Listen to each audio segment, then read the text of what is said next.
शादी, जो कि एक बहुत इम्पोर्टेंट प्रोसेस होता है इंडियन कल्चर के अंदर। आई मीन सभी के पेरेंट्स यही चाहते हैं कि उनके बच्चे आगे बढ़ें, पैसा कमाएँ और उनकी पूरी ज़िंदगी में एक पार्टनर ऐसा होना चाहिए जो उनको पूरी लाइफ सपोर्ट करे। आखिर हमारे पेरेंट्स कब तक हमारे साथ रहते हैं? लेकिन अगर मैं आप सब लोगों से एक सवाल पूछूं कि वही लाइफ पार्टनर जिनको आप चुनते हो, वो अगर आपके दुश्मन बन जाए तो?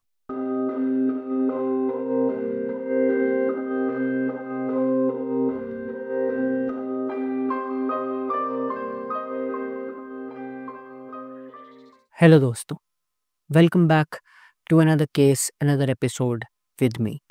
आज का केस कुछ ऐसा है जिसने पूरे देश को ये सोचने पे मजबूर कर दिया कि शायद ऐसे लोग भी ऐसी सोच रखते होंगे।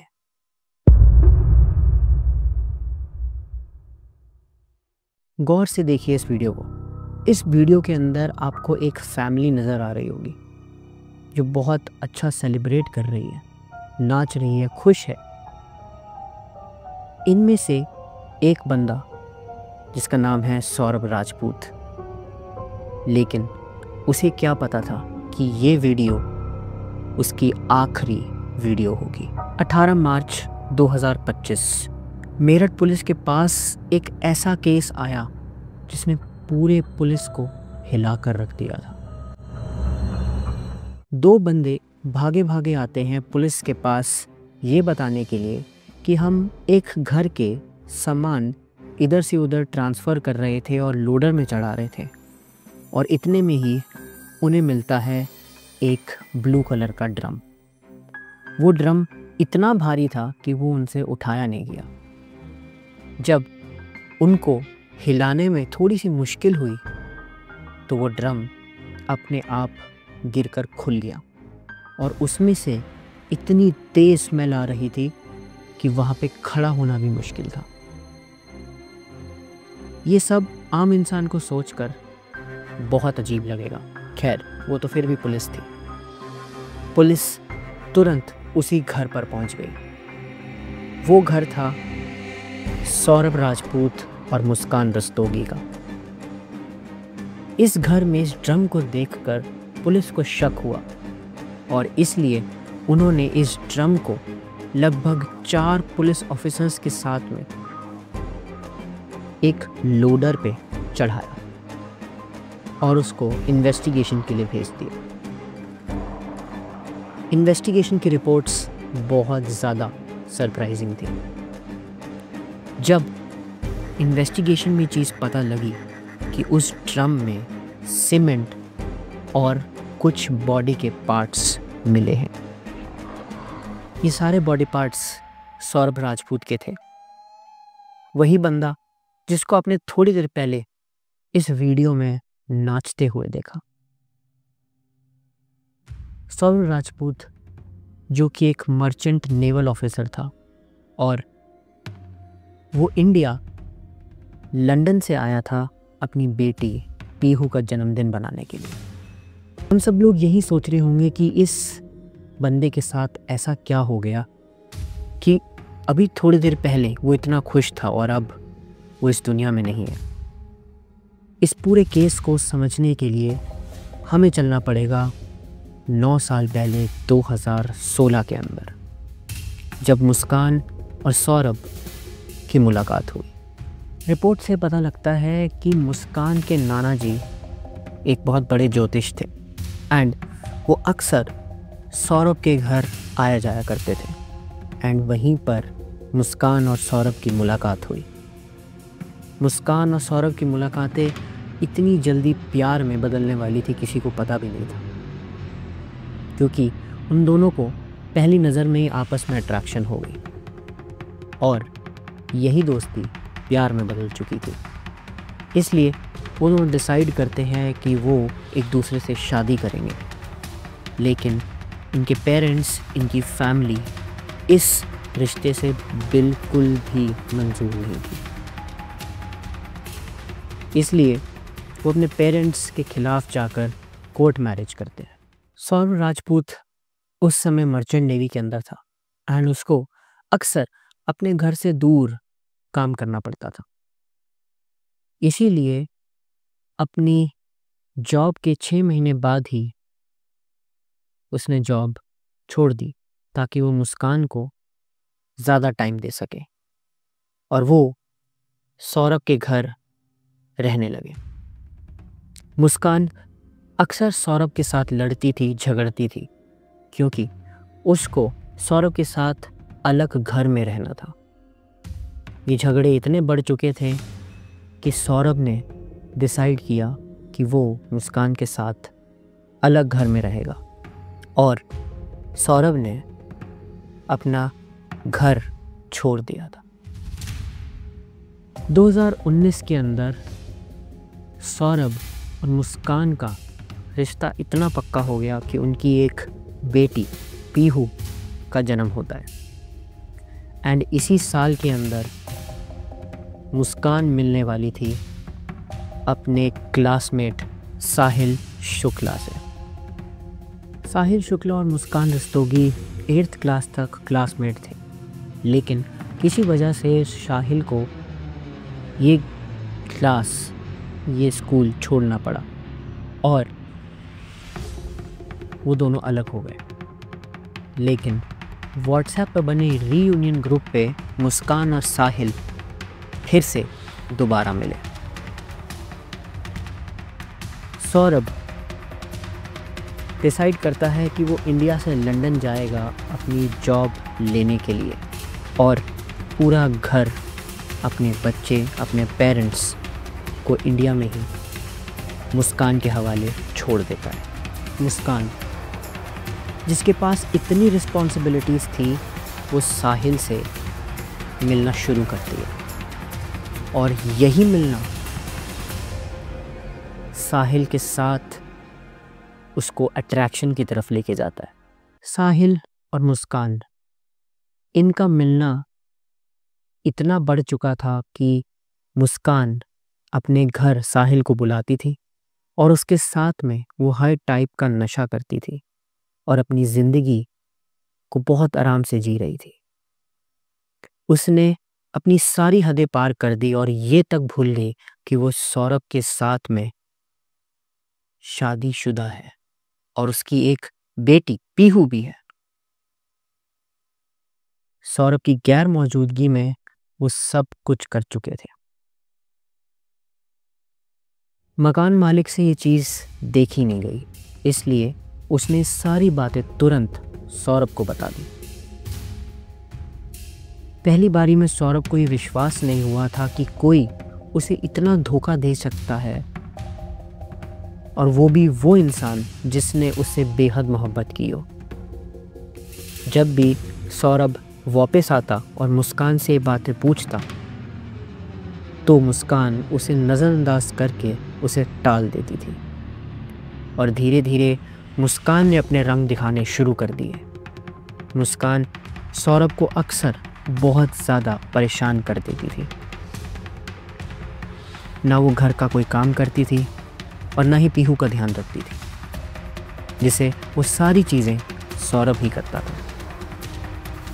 और ये चीज़ इतनी ज़्यादा सौरभ को परेशान करने लग गई थी कि 2021 के अंदर सौरभ ने फाइल कर दिया था डिवोर्स। मुस्कान के पेरेंट्स सौरभ को ये समझाते हैं कि शादी में तो अक्सर ऊंच नीच, बड़ा चढ़ाव तो आते ही रहते हैं, क्या इन सब बातों के लिए हम अपना घर बर्बाद कर दें? और वैसे भी तुम्हारी एक बेटी भी है, उसका भी तो सोचो। सौरभ अपने आप को मना के मुस्कान को एक और मौका देता है। सौरभ को लगा कि मुस्कान को एक और मौका देना चाहिए और उसे ये भी लगा कि उसकी एक बेटी पीहू भी है, तो उसको कैसा लगेगा और उसकी पूरी बात पे उसका बुरा असर भी हो सकता है। इसलिए वो बिल्कुल नहीं चाहता था कि उसकी पीहू इन सब बातों से अफेक्ट हो। और 16 फरवरी 2023 में सौरभ दोबारा लंदन चला गया। हम सबको लगा होगा कि शायद से मुस्कान दोबारा ठीक हो जाएगी, शायद सारी चीज़ें दोबारा नॉर्मल हो जाएगी। लेकिन मुस्कान ने अपनी सारी हदें दोबारा से पार करनी शुरू कर दी और उसने अपने फिर से रंग दिखाने शुरू कर दिए। वो दोबारा से साहिल को बुलाती और वहाँ अपने घर में फिर से उसी नशे में डूबी रहती और अपनी ज़िंदगी जीती अपने हिसाब से।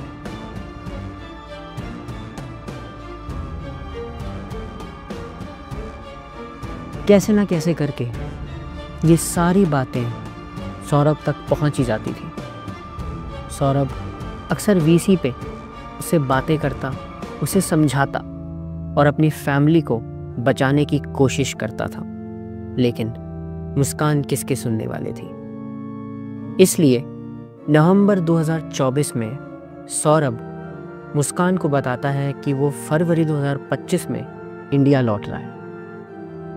मुस्कान को सौरभ का घर वापस आता देख उसकी परेशानी बढ़ा रहा था। मुस्कान की वो सारी अय्याशियाँ धीरे धीरे ख़त्म होने वाली थी। इसलिए मुस्कान फैसला करती है कि वो इस पूरी की पूरी प्रॉब्लम को जड़ से उखाड़ देगी और मुस्कान सौरभ के आखिरी पन्ने लिखना शुरू करती।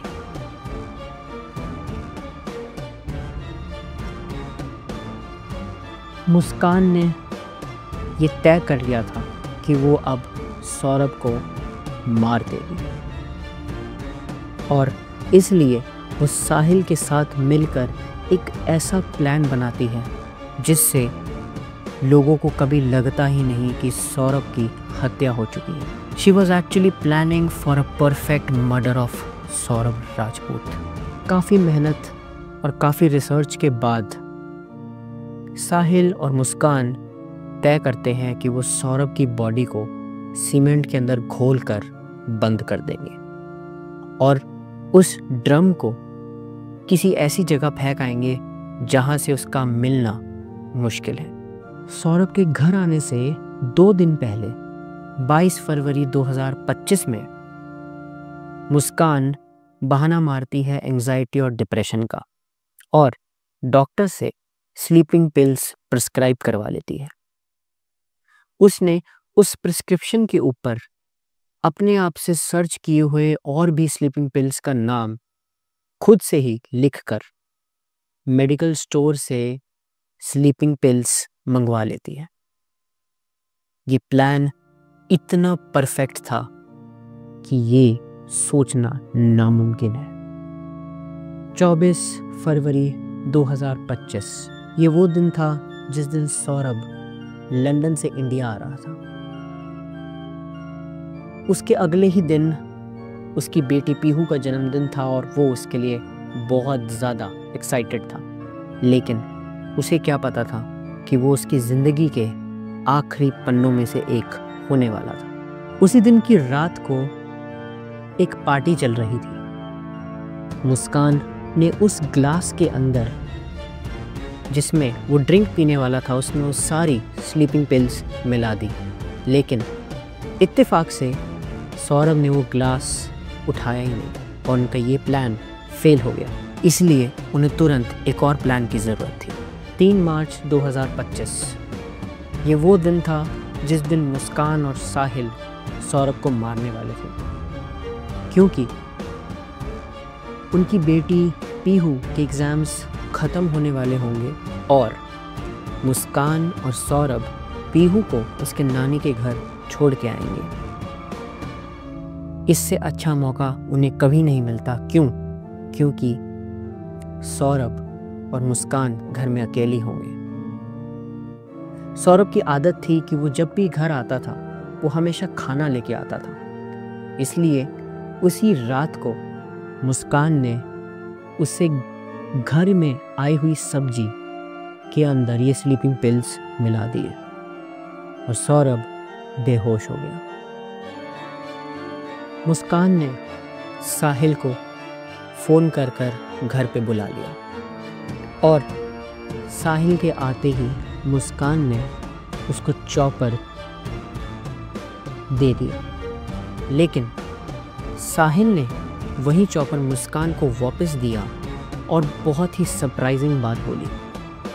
साहिल ने कहा कि तुम इस पे अपना पहला वार कर कर इसका वध करोगी। साहिल और मुस्कान ने सौरभ के सीने में 3 बार वार किए। सौरभ को स्लीपिंग पिल्स बेशक ही दी गई थी, वो बेहोश था, लेकिन उस चोट के शॉक की वजह से उसकी बॉडी दोबारा से होश में आ गई थी। और यही वजह है कि रिपोर्ट्स में, जो कि पोस्टमार्टम की रिपोर्ट्स कहती हैं कि उसकी राइट आंख खुल गई थी। सौरभ वो सारे घाव का दर्द महसूस कर सकता था, लेकिन लाचार था। साहिल सौरभ की बॉडी को वॉशरूम में लेके गया और उसने उस बॉडी के 4 टुकड़े किए और बॉडी बेड के नीचे छुपा दी। और उसी बेड पे मुस्कान ने अपनी चैन की नींद सोई। और वहीं पर साहिल ने उसका सर और 2 कलाइयाँ बैग में बांधकर रात को 3 बजे घर ले गया। और अब जो मैं आपको बताने वाला हूँ वो इंसानी सोच से कोसों दूर है। ऐसा बोला जाता है कि साहिल को सैटनिज्म में बिलीफ था, एंड इन्वेस्टिगेशन में जब उसका घर चेक किया गया तो वहाँ पे मिलता है एक साइन। इस साइन में एक गोट का सर, एक पेंटाग्राम और एक इन्वर्स क्रॉस दिखाता है, जिसमें ये साफ साफ ये चीज़ दिखाई गई है, to worship against the god. And अगर आप डेविल की, शैतान की पूजा करते हैं तो डेविल किसी बलि से ही खुश होता है। साहिल सौरभ की वो सारे बॉडी पार्ट्स चढ़ावे के लिए लेके गया था और वो रात को 3 बजे ये सारी चीज़ें इसलिए करता है क्योंकि 3 AM is said to be as the devil's hour, जिसके अंदर सारी सुपरनैचुरल और शैतान की शक्तियाँ ताकतवर हो जाती हैं। सुबह होते ही साहिल वो सारी चीज़ें मुस्कान के पास ले आया और मार्केट खुलने के बाद मुस्कान ने ड्रम और सीमेंट मंगवा लिया और उन्होंने होम डिलीवरी पर ब्लीच की कुछ बोतलें भी मंगवाई और मुस्कान ने पूरे घर की साफ सफाई करी, जिससे वो कोई भी सुराग पीछे ना छोड़ पाए। 4 मार्च की शाम को मुस्कान ने 40,000 की टैक्सी बुक करी और अपने बॉयफ्रेंड साहिल के साथ निकल पड़ी हिमाचल और शिमला घूमने। वो शिमला, हिमाचल, मनाली, इन सब जगहों पे ऐसे घूम रही थी, ऐसे पार्टी कर रही थी जैसे कि कुछ हुआ ही ना हो। उसने अपने बॉयफ्रेंड साहिल का जन्मदिन भी बनाया, जिसने उसके बर्थडे केक के ऊपर शंकर भी लिखवाया था। ये काम किसी इंसान का तो हो ही नहीं सकता, लेकिन ये सब कब तक चलने वाला था। सौरभ के दिए हुए सारे पैसे अब धीरे धीरे साहिल और मुस्कान की अय्याशियों में ख़त्म हो रहे थे। इसलिए मुस्कान तय करती है कि वो उसके बैंक अकाउंट से 6 लाख रुपए निकाले, लेकिन वो उसमें भी फेल हो जाती है और मजबूरन उन्हें 17 मार्च 2025 में दोबारा घर मेरठ आना पड़ा। कुदरत का ये ऐसा खेल कि इस केस का खुलासा हुआ, क्योंकि 18 मार्च की सुबह को मुस्कान को वो घर खाली करना था और इस केस का सुराग उन्हें उस घर में ही मिल गया। अगर आपको लगता है कि शायद सौरभ की मौत से ही इस केस का एंड हुआ, तो नहीं। अगर इन दोनों को अरेस्ट नहीं किया जाता तो आज शायद साहिल की भी मौत हो चुकी होती। नशे की लत साहिल के मेंटल स्टेट को बहुत ज़्यादा खराब कर चुकी थी। साहिल मुस्कान के प्यार में पागल था और वो उससे शादी करना चाहता था। लेकिन जब मुस्कान से इसके बारे में पूछा गया तो मुस्कान कहती, मुझे साहिल की सिर्फ कंपनी ही अच्छी लगती थी, मैं उससे शादी नहीं करना चाहती।